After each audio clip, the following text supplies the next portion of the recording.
What is up, everybody? J Nell here with my UFC 205 prediction video. I'm doing 9 predictions. Super nervous. It's next Saturday. Let's get into it. So, on the prelims, I'm choosing Rashad Evans to beat Tim Kennedy. I'm choosing Khabib Nurmagomedov to beat Michael Johnson. I'm nervous about that one. That's kind of a toss-up. This next one's a toss-up as well. I'm choosing Frankie Edgar to beat Jeremy Stephens. I think being in his hometown, the longer the fight goes on with his cardio, his high offensive output, although Jeremy Stephens has that one-punch knockout power, which could happen at any time, and he wants to be first. I think that's going to be an explosive fight, good fight. Could be fight of the night, but I am going with Frankie Edgar. Now on to the main card. I am choosing Miesha Tate to beat Raquel Pennington. I'm choosing Donald Cowboy Cerrone to beat Kelvin Gastelum, although I think that's going to be a good fight too. I just think that Donald has more diversity in his skills, and I think he's a little bit more proficient and more well-rounded. Plus, I'm looking to see him get a welterweight title shot. Go on, get that title shot, Cowboy. Next up, I'm choosing Chris Weidman to beat Yoel Romero. Now, of course, Yoel Romero has that knockout power, can swarm and take out anyone in that first round. But if Chris Weidman can survive the initial barrage and get this to go in the second or third, I do believe that Yoel will gas out and he'll get the decision or possibly finish him in the second and third round. But it should be a good fight as well. Now, on to the 3 title fights. I guess we'll call the first 2 co-main events. All right, so the co-main events. They're both my girls actually. The UFC Women's Strawweight Champion Joanna Jedrzejczyk taking on Carolina Kowalkiewicz. This might be fight of the night because they're both so technically sound. This is probably going to be a stand-up battle, and they're going to go at it. So I'm actually kind of looking at the ladies to still fight of the night here. Of course, let's start with the challenger here. Most people think that Carolina is a Muay Thai specialist. She is not. She's a Krav Maga specialist. She's a Krav Maga teacher. Different art form. It was born out of war. It's a combat art form, or really combat sports, because it's mixed martial arts. I would say that Krav Maga is less on the artistry. It's more fundamental. It goes into your opponent. You meet aggression with aggression. You're first. So she fights into your chest. Close quarters favors her. The dirty boxing favors her. I think she's physically stronger than Joanna. So Joanna's going to want to keep this in space where she has the slicker striking, the slicker boxing, slicker footwork, angles, hand speed, much quicker hand speed. She gets better as the fight goes on. The longer it goes, the more in favor of Joanna. I do believe that she'll be able to wear Carolina down if Carolina doesn't pop her up a lot in the first and second round. If Carolina can lay hands on her, suck some of that energy out in that first and second rounds, then who knows as the fight goes on. But I do believe that Joanna's smart enough and she's quick enough and has a diversity in skills on the feet to stay away from Carolina. She's going to use those kicks. She's going to use her reach. She's going to stay away from Carolina. So I'm going to call it for the champ. But again, I think this fight's going to be excellent. Now, the main event, and we have the UFC welterweight champion Tyron Woodley taking on Stephen Wonderboy Thompson. By far the hardest fight I have ever had to call. I have never been this close to calling a draw, ever. I still don't quite know who I'm going to pick. Let's talk about it. First, the challenger. As we know, he's a kickboxing extraordinaire, okay? The things that he can do with his kicks off the front leg, off the back leg, off the spinning leg, no telegraphs at all. So quick. Kicks that are as quick as people's jabs are. Okay, so we know his art form.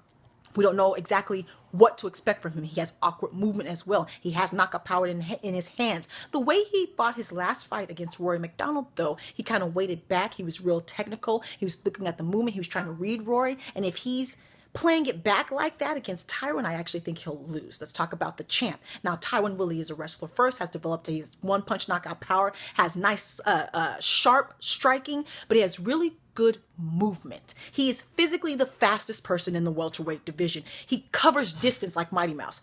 In 1 second, he's from one side of the cage to the next side of the cage. His double leg takedown is fierce. Now, will he get near Stephen Wonderboy Thompson? See, this is why it's so hard to call, because I don't know how this is going to go. If Stephen wades back the way he did against Rory McDonald while he's looking for his shot, I think that Stephen is going to movement his way into popping Stephen Wonderboy Thompson, or backing Stephen up the entire fight, which will get him against that cage, which will allow for Tyron to get the takedown more easily. However, if Stephen goes forward in this fight, he doesn't weigh back like he did in the Rory McDonald fight. He moves forward with his kicks, with his punches. He's more aggressive, puts Tyron on the back pedal, fighting off of his back foot. Steven could point his way to a victory, maybe even work his way to a possible KO later on in the fight. I don't see this fight ending for Wonderboy early. I know that Tyron has that one-punch knockout. We saw what he did against Robbie Lawler, but I don't see Wonderboy KOing Tyron that quickly, not in the way that he did Hendricks, just because Tyron's movement is so quick. He's a little bit smarter with the way that he moves, so I just don't think he's going to be there quite like that. This is a chess match unlike I've ever seen. They're going to have to make serious adjustments in the ring, in the fight. Their camps are going to be really important in this fight because I just simply don't know how this is going to go, and I'm sure they're having problems as well. So who am I going to pick, you want to know? I really don't know. I really don't know. So I'm going to play it safe, and I'm sticking with the champ, Tyron Woodley. But please, I'm being clear here. I don't know. Now, main event.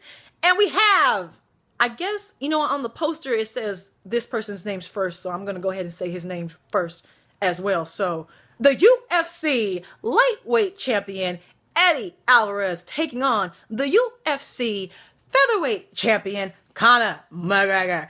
We know about the build-up. We know how this fight came about. Champion versus champion, even though neither one deserves this. I'm gonna be straight with you. The only people who should be fighting another champion is if you've already cleaned out your division. Conor McGregor hasn't cleaned out his division. He hasn't even fought in it since he won the belt. And Eddie Alvarez hasn't cleaned out his division either. He just got the belt. He didn't beat like 8 out of the top 10 lightweights before he got it either. He beat 4. So neither one of these champions actually should be fighting each other, but we are here. Now, let's talk about this fight. Eddie Alvarez, of course, he's a wrestler first. He got offered a partial wrestling scholarship to, I believe, UCLA, but he came from a poor family. They couldn't afford the other half of the scholarship. So instead of going to college, he actually went straight into fighting for money. Eddie Alvarez has been fighting for money since he was about 18 years old. He went around, became champion in pretty much every other organization other than the UFC, and then he became champ here. So he's actually one of the most highly decorated champions in the world, Craig. In the world. Now, he has punching power. He has sharp striking. He has a great camp. He has a decent chin. He's been knocked out before. He has that downhill snowball effect. Once he gets the momentum on his side, he's very hard to stop. He has that smothering effect. If he gets you up against that cage, if he gets you on the ground, it's nonstop him punching you in the face or trying to submit you all over, covering your mouth, making it hard for you to breathe. He has that smothering offense. And as we know with the last fight, he has KO power as well. Now let's talk about Conor McGregor. Conor McGregor has some of the slickest movement in the UFC, as I was talking about Tyron Woodley. Conor isn't quite as fast with his movement, but he's just elusive, slick angles. He darts in and out. He kind of darts in and blitz attacks, then darts out, so you don't quite know where he's going to be. He does, of course, have one-punch knockout power and is capable of knocking out Eddie Alvarez if he's not careful. We know where the suspect is with Conor is his ground game. Look, Nick Diaz, as much as I love my boy, he's actually not a wrestler. He's a black belt in Brazilian Jiu-Jitsu, but wrestling is not his strong point. I do believe that an actual wrestler with a wrestling base will be able to take down Conor McGregor with an easier time than Nate Diaz did.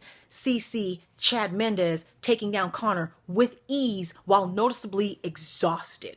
So I do think Eddie's going to be able to take Conor McGregor down at some point in this fight. The longer the fight goes on, I think the easier the takedown will come. Although Conor did show in his fight against Nate Diaz that he is capable of getting his second win and having another run at it later on in the fight. However, if he's being taken down, if he's being dirty boxed, if he's been smothered by Eddie Alvarez this entire time, I think Eddie Alvarez will work his way to a finish the longer it goes on. So Conor McGregor has to be first. He's calling it in the first round a KO. That's your best bet, Conor. You best knock him out in the first round, because the longer it goes, the more likely Eddie is going to begin to swarm and smother and wear down Conor.